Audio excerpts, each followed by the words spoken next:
right. Well, good afternoon, everybody, and I appreciate you being here. It's great to be here. It's great to talk to some of the incredible people that we have, both at the local level, the Texas state level, and also, of course, our federal border patrol, who are doing so many good things to keep us safe. And I have some bad news and some good news. And the bad news is that because of what Joe Biden did at the southern border for 4 years, we had record increases in migrant crime, in fentanyl deaths, and in just floods and floods of people who shouldn't be in our country who came into the United States of America. We also have a number of ways in which the cartels became more advanced, better war fighters, because Joe Biden opened up the American southern border and allowed the cartels to turn it into their playground. Now, that's the bad news.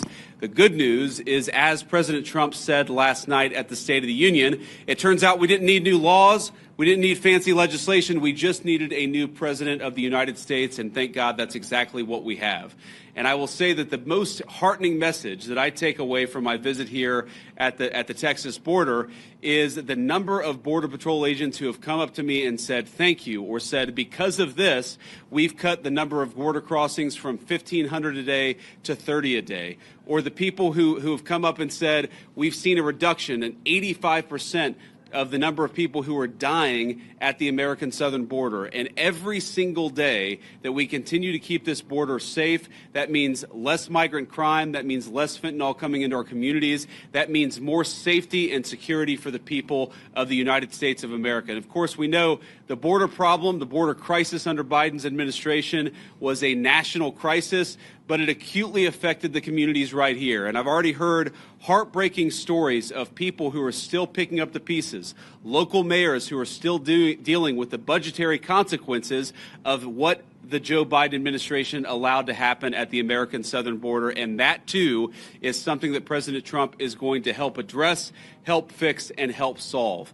Now, I wanted to bring Secretary Hegseth and Director Gabbard at DNI down here because, one, I obviously enjoy their company, and it's good to have them down here with me looking around today. But unfortunately, we know that because of what's happened, the border crisis has become a matter of national intelligence, and it's also become something that requires the Department of Defense to engage with. I was talking with Paul Perez earlier.